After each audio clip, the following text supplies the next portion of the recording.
아주 약한 상승이 나왔는데 문제는 뭐냐면 전세가가 여전히 하락을 하고 있다는 거예요. 저는 지금 부동산 시장의 데드캣 바운스가 지금 이제 올해 초에 지금 발생을 하고 있고 다주택자분들이 굉장히 좋아하는 부동산 정책이 있습니다.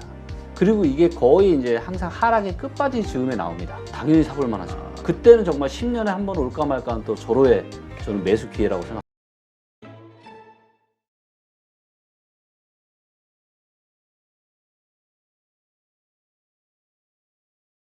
네, 오늘 모신 분은 리치고 김기원 대표님입니다. 안녕하세요. 네, 안녕하세요. 네. 자, 요새 부동산 가격이 참 많이 하락했다 이런 네. 뉴스가 나오다가 네. 최근에는 다시 뭐 반등하기 시작했다. 네. 뭐 급매물은 다 소화되는 거 아니냐. 네. 뭐 이런 이야기들이 나오면서 네. 바닥을 찍었다는 거에 대한 어떤 기대감들이 좀 나오고 있거든요. 네. 우리 김기원 대표님 어떻게 시장 보세요? 지금 바닥 찍지 않았습니다. 여전히 지금 하락을 하고 있고요. 하지만 이제 워낙 이제 작년에 너무 급락을 했잖아요. 그리고 이제 정부에서 1월 3일 이 부동산 대책을 통해서 또 단기적으로 지금 부양 정책을 하고 있기 때문에 그래서 이제 거래량이 워낙 없다가 이제 아주 조금 늘면서 일부 단지들이 이제 호가가 상승하고 또 실거래가 중에도 일부 상승하는 그런 흐름이 나왔지만 대한민국에서 이제 부동산 통계를 집계하는 곳이 두 군데가 있습니다. 네. KB부동산이 있고 한국부동산 데이터가 있는데요.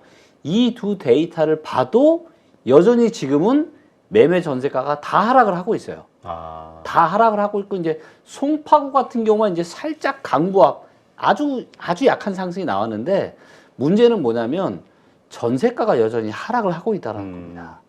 그리고 전세 시장이 이렇게 약세를 보이는 한은 매매 시장의 대세 상승은 역사적으로 단 한 번도 없었어요. 네. 그렇기 때문에 지금은 대세 하락 중에 잠깐 지금 잠깐 브레이크 걸린 거라고 보시면 됩니다. 저야 뭐 우리 김기원 대표님 말씀을 믿지만 네. 또 못 믿는 분들이 있으니까 네. 그 한번 그 데이터 말씀을 한번, 데이터로 좀 보여주시죠. 알겠습니다. 예. 네. 그러면 뭐 말이 필요 없죠. 데이터로 제가 깔끔하게 제가 보여드리도록 그렇죠. 우리 하겠고요. 또 그 김기원 대표님은 데이터로 모든 걸 얘기하시는 분이죠. 부동산 지표를. 네, 맞습니다. 자, 그러면 이제 날짜를 제가 이제 23년부터 올해 1월 달부터 볼 거고요. KB부동산 주간 데이터랑 그 다음에 한국부동산은 주간 데이터를 먼저 보여드리도록 하겠고요. 자, 이제 화면에서 보시는 것처럼 이제 여기가 이제 십자선이 여기서부터 시작이 되는 겁니다. 그래서 여기서부터 1월 초부터 가격이 이렇게 움직이는 거예요. 근데 전부 다 모든 지역이 다 밑으로 왼쪽으로 빠지고 있죠. 아, 그러네요. 밑으로 빠진다는 얘기는 뭐냐면 매매가가 떨어지는 거고요. 왼쪽으로 빠진다는 얘기는 전세가가 왼쪽으로 가면은 매매가가 하락을 하는 거고요. 밑으로 떨어지면 전세가가 하락을 하는 겁니다. 근데 밑으로 왼쪽으로 움직이잖아요. 즉 매매가랑 전세가랑 다 하락을 하고 있는 거예요. 아, 그렇군요. 네. 그래서 이게 지금 KB부동산 통계 데이터고요. 보시는 것처럼 모든 지역이 다 하락을 하고 있죠. 그러네요. 네, 순위를 보면 제일 괜찮은 데가 이제 용산구인데 용산구도 보면 이제 이렇게 계속 하락을 하고 있습니다. 그러게 요번에 마용성인가 뭐 좀 네. 반등이 좀 일어났다. 서울 네. 지역에서 다시 매기가 살아났다. 이런 뉴스들이 좀 나와서. 네. 그래서 이제 실거래가 위주로 좀 더 많이 하는 한국부동산은 데이터를 보면 여전히 어떻죠? 이 데이터를 봐도 여전히 하락하고 있죠. 네. 자, 지금 송파구 같은 경우가 이제 최근 보시면 살짝 지금 빨간불이 살짝 들어왔습니다. 매매가에. 근데 중요한 건 뭐예요? 전세가가 계속 떨어지고 있잖아요. 아, 그러네요. 그러니까 실수요가 전혀 지금 실수요인 전세가 뒤를 받쳐주지 못하는 거예요. 만약에 실수요인 전세가 상승을 하면서 뭔가 지금 매매가 하락에 지금 브레이크가 걸렸다. 그렇다면 이거는 지금 뭔가 추세 전환에 뭔가 모멘텀이 일어나는 건가라고 생각을 해볼 수 있을 텐데 현재 시장 상황을 가장 실수요를 잘 보여주는 전세가 여전히 약세를 지금 보이고 있기 때문에 일부 이제 분들이 이야기하시는 대로 뭐 상승 이거는 말 그대로 전형적인 내피셜이고요. 이거를 전국으로 한번 보겠습니다. 전국으로. 네. 전국으로 지금 확대를 요거는 시켜볼게요. 서울 지역 데이터였나요? 서울만 본 거고요. 자, 전국으로 봐도 어떻죠? 다 하방. 네, 좌측. 이걸 제가 지역이 워낙 많으니까 좀 없애볼게요. 다 하락하고 있죠? 유일하게 상승한 지역이 딱 두 군데 있습니다. 어디예요? 경북 영주시입니다. 아. 여기만 전세가와 매매가가 상승하고 있고 그 다음에 김제시. 김제시도 이렇게 조금 근데 이제 김제시는 좀 상황이 안 좋죠. 그래서 보시는 것처럼 영주와 김제 빼놓고는 전부 다 지금 밑으로 왼쪽으로, 즉 매매가와 전세가가 전부 다 내리꽂고 있어요. 예, 그렇기 때문에 여전히 하락 중이고, 그 다음에 또 지금이 대세 상승이 아니다라고 강력하게 이야기하는 데이터가 뭐냐? 그게 바로 거래량 데이터입니다. 거래량. 그렇죠. 바닥에서 좀 거래량이 증가하면 네. 그 반전의 어떤 포인트다라고 그렇죠. 보는 분들이 많잖아요. 그렇죠. 우리가 말들은 많이 할 수 있잖아요. 뭐 지금이 바닥이다, 뭐 어쩌다 말들은 많이 할 수 있는데 실제로 이걸 내 돈을 집어넣어서 하는 건 다른 문제잖아요. 그렇죠. 근데 매수 이런 지금 안 좋은 시장의 거래량이 늘어났다는 얘기는 뭐냐면 지금 뭔가 선수들이 사고 있는 겁니다. 아. 그렇죠. 근데 자, 이게 지난 서울의 거래량 데이터예요. 자, 보시면 제가 요거를, 자, 요때가 이제 우리가 이제 평균 거래량이 몇 건이냐면 2006년 실거래가가 공개된 이후로 서울의 평균 거래량은 5,991건입니다. 월. 그렇죠? 자, 근데 지금 조금 보시는 것처럼 요때 이제 요 화면을 보시면 조금 늘었죠, 지금 2월 달에. 네. 근데 3,000건이 안 돼요. 자, 기억하시겠지만 2008년 금리위기 이후로 부동산가 이렇게 내려갔죠. 가격이 내려갔거든요. 근데 네. 거래량이 어때요?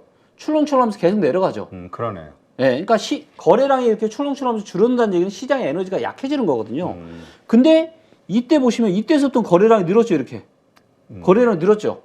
자, 서울의 아파트 가격 언제 바닥 찍었냐? 2013년 말부터 바닥 찍고 이때서부터 가격이 올라가기 시작했어요. 아, 그러니까 거래량이 처음 느는 시점이 아니라 네. 늘어나고도 한참 지나서. 맞습니다. 자, 그런데 이때 보시면 그동안 거래량이 이제 평균도 안 되다가 이때는 요때 13년 초에 처음으로 평균 넘었죠. 그리고 13년 말 정도에 또 평균보다 더 많은 거래량이 늘어났어요.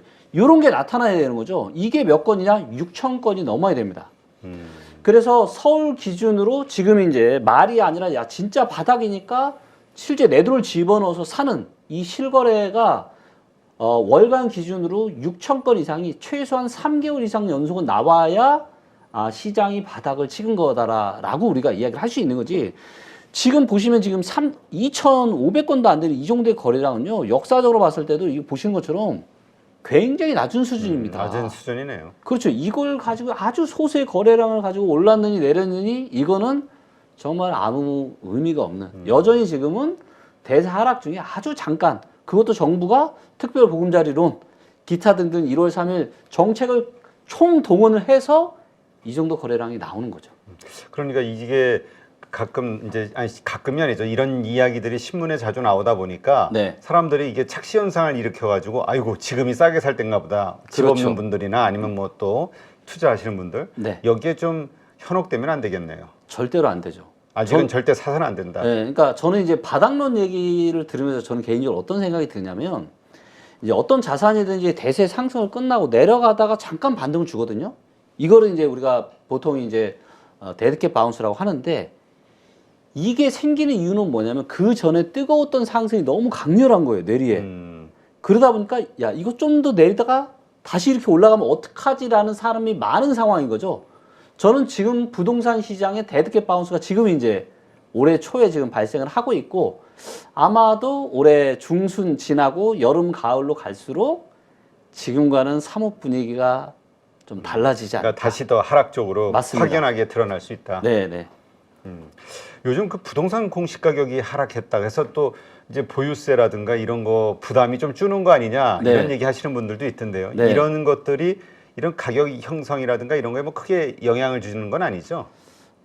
일단 어느 정도 영향을 주는 부분이 있기는 있고요. 그래요? 일단은 이제 작년에 실거래가가 공개된 이후로는 가장 큰 폭락이 나왔거든요. 부동산 시장이. 그래서 공시가격이 서울 기준으로는 지금 17% 정도가 떨어졌고요. 그 다음에 경기도는 22% 넘게 떨어졌고요. 그 다음에 가장 많이 떨어진 곳이 이제 세종. 30%가 넘게 떨어졌습니다. 공시가격만. 그 다음에 대전도 한 21% 떨어졌고요. 그 다음에 대구도 한 22% 정도 떨어졌고요. 그래서 뭐 이제 한 10%나 1%대 떨어진 적도 있었지만 좀 하락이 좀 컸던 이런 지역들에서는 20에서 30% 정도의 공시가격 하락이 나타났어요. 그러다 보니까 이제 누가 가장 큰 혜택을 보냐면 다주택자 분들. 그래서 3주택자 이상이신 분들은 최대 보유세가 70% 가까이 줄어듭니다. 네. 예, 그러니까 집을 많이 가지고 계셨던 분들이 이 어떤 세금 부담이 적지가 한 세 채 정도 있으면 한 5천만 원 정도 서울 기준으로 내야 되는데 여기 보유에 대한 세금 부담이 많이 줄어들다 보니까 아 내가 빨리 이걸 팔아야 되겠다라고 하는 그런 매도세가 좀 줄어들 수 있겠죠. 네, 그렇기 때문에 그런 것들이 부동산 시장의 어떤 매물의 감소에는 저는 도움이 될 수 있다. 하지만 이런 어떤 공시가격 자체가 많이 떨어졌다고 해서 이게 다시 부동산 시장에 불을 지펴서 다시 올라간다? 이거는 좀 아닌 것 같습니다. 네, 그렇군요. 자, 일단 이렇게 되면은 정부에서 뭐 세수 감소도 좀 우려가 될 것 같고요. 네. 그다음에 하여튼 뭐 투자 심리, 일단 우리 그 내수 시장의 상당 부분을 차지하는 게 건설이다 보니까 네. 이거를 어떻게든 살려야 네. 뭐 여러 가지 경제 지표 목표라든가 경기 부양 이런 네. 어떤 그 목표를 달성할 수 있을 것 같은데 네. 그러다 보니까 이제 기대하는 게 추가 대책은 없을까? 이런 것들이거단 말이죠. 네, 네. 지금 부동산 투자하시는 분은 혹은 건설주 투자하시는 분들. 네. 아마 당장은 추가 대책이 나오지 않을 것 같고요.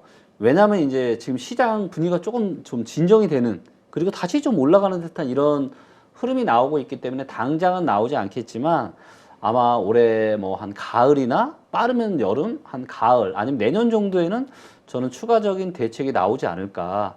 지금 일단 강남 4구가 아직 지금 풀리질 않았잖아요. 근데 저는 이제 이런 것도 저는 풀릴 거라고 보고 그다음에 토지거래 허가구역 이런 것도 저는 좀 더 시장이 안 좋아지면 또 저는 풀릴 거라고 보고 있고 그리고 이제 그렇게 해서도 또 안 되면 이제 뭐 정말 이제 강력한 그런 부양 마지막 정책으로 한 방이 남은 게 뭐가 있나요? 예, 가장 마지막 근데 한 방이 맞아. 전에 우리 김 대표도 그런 이야기 하셨고 다른 네. 분들도 하시는 게 그 정말 이제 상승을 기대할 만한 네. 정부가 가지고 있는 마지막 최후의 수단 정책에 네. 대해서 이야기했던 게 기억이 나요. 그렇죠. 그러니까 참 안타깝게도 부동산 시장을 가장 이제 잘 알고 이걸 잘 활용하시는 분들은 이제 다주택자 분들이신데 그렇죠. 다주택자 분들이 굉장히 좋아하는 부동산 정책이 있습니다. 그리고 이게 거의 이제 항상 하락의 끝받이 즈음에 나옵니다. 그게 뭐냐면 한시적 양도세 비과세 혜택입니다. 그래서 그때 집을 사면 아예 이제 양도세 자체를 물지를 않는 거죠. 그러다 보니까 양도세 혜택마다 특히 다주택자일수록 이 혜택이 엄청나거든요. 그렇죠. 그렇기 때문에 뭐 그런 정책이 IMF 이후에도 나왔었고요. 금융위기 이후에도 그런 정책이 나왔었고요. 그래서 저는 이번에도 아마 뭐 당장은 아니겠지만 저는 나올 거라고 보고 있고 그리고 그런 정책이 나오게 되면 아마도 저는 거래량이 상당히 많이 저는 늘어날 거라고 보고 있고 그게 바로 가격의 상승으로 이어지진 않지만 그게 시그널이 돼서 모멘텀이 되는 거죠. 올라갈 그렇죠. 수 있다. 네. 시간을 두고. 네. 지금 요새 그 미국에서 터진 은행 네. 파산 문제들 이런 것 때문에 미국 그 부동산도 뭐 얘기가 많더라고요. 지금 네. 금리가 뭐 7, 8%대 네. 그 론 때문에 맞습니다. 그 주택 대출자들이 겪는 어려움들 네. 이야기하고 뭐 이러던데 네. 일단 이런 것들이 한국에 끼칠 영향도 있겠죠? 분명히 저는 있을 거라고 보고 있고요. 자, 일단 먼저 이제 미국의 이제 부동산 가격 데이터를 좀 보도록 하겠습니다. 네. 자, 이제 보시는 것처럼 요게 이제 미국의 이제 뭐 케이스 실러 지수 여러 가지 이제 주택 가격 지수인데요. 보시는 것처럼 이제 과거에도 한 2007년 한 초중반 이후로 이제 확연하게 이제 매매가들이 이렇게 다 떨어지는 게 보이잖아요. 그리고 언제 바닥을 찍었냐면 이제 2012년 2월 달. 네. 그리고 이제 13년부터 올라가기 시작한 거였거든요. 그러니까 수도권의 부동산 흐름과 미국의 큰 이런 부동산 시장의 움직임이 매우 유사합니다. 우리 한국에 예. 자, 그런데 이제 보시는 것처럼 최근에는 미국도 어때요? 가격이 다 지금 꺾이고 있죠. 예, 매매가가 지금 다 꺾이고 있습니다. 케이스 실러 지수랑 뭐 주택 가격 매매 지수, 전체 주택 가격 지수 이런 것들이 지금 다 하락을 하고 있거든요. 네. 그래서 지금 미국의 부동산 가격이 지금 하락을 하고 있고 그 다음에 미국의 은행들에 지금 문제가 생기고 있잖아요. 그렇죠. 근데 이런 일들이 공교롭게도 2008년 한 3월 달 초반에도 이와 유사한 일들이 있었거든요. 그래요? 네, 그럼요. 그때도 미국의 이제 부동산은 한참 내려가고 있었고, 그 다음에 리만 브라더스가 그때 문제가 됐었고, 그래서 이거를 또 뭐 누가 인수한다, 뭐 한다, 그래서 그런 일들이 이제 2008년 초반에 있어서 잘 지나갔는데 요게 이제 2008년 5월 중순부터 이제 주가가 급락을 하면서 이제 한 9월, 10월에 서프라임 사태가 터진 거였거든요. 근데 이번에도 이런 데이터들을 보게 되면 이미 이제 미국의 부동산 시장은 꺾이고 있고, 그 다음에 지금 미국의 급격한 금리 인상이 결국 원인이거든요. 그렇죠. 이것 때문에 지금 미국의 은행들도 이상 신호들이 지금 나타나고 있고, 그래서 어쩌면 이제 확률적으로 지금 올해 2023년은 어쩌면 이제 2008년의 데자뷰와 같은 그런 비슷한 이런 흐름으로 가고 있지 않나, 그런 생각들이 듭니다. 네. 네. 그 말씀을 들으니까 그렇다면 지금은 그 뭐죠? 아까 얘기한 진짜 반등도 아니고 네. 절대로 지금은 어떤 목돈을 들여서 뭐 투자를 하거나 이러기에는 좀 상당히 불안한 상황이기도 할 것 같은데요. 네, 그러기에는 굉장히 좀 위험한 상황이라고 저는 보고 있고요. 우리가 투자라는 거는 사실은 이제 너무 많은 분들이 이제 코로나 이 버블 때문에 이게 주식이든 코인이든 부동산이든 너무 이렇게 좀 뭐라 그럴까, 투자 쪽으로 너무 이렇게 좀 가 계신 것 같아요. 그러니까 투자를 못해서 안절부절을 못하는 거죠. 예, 그런데 우리가 아주 긴 역사를 보게 되면 뭐 그게 주식 투자가 됐건 부동산 투자가 되었건 그렇게 절호의 기회가 자주 오지 않습니다.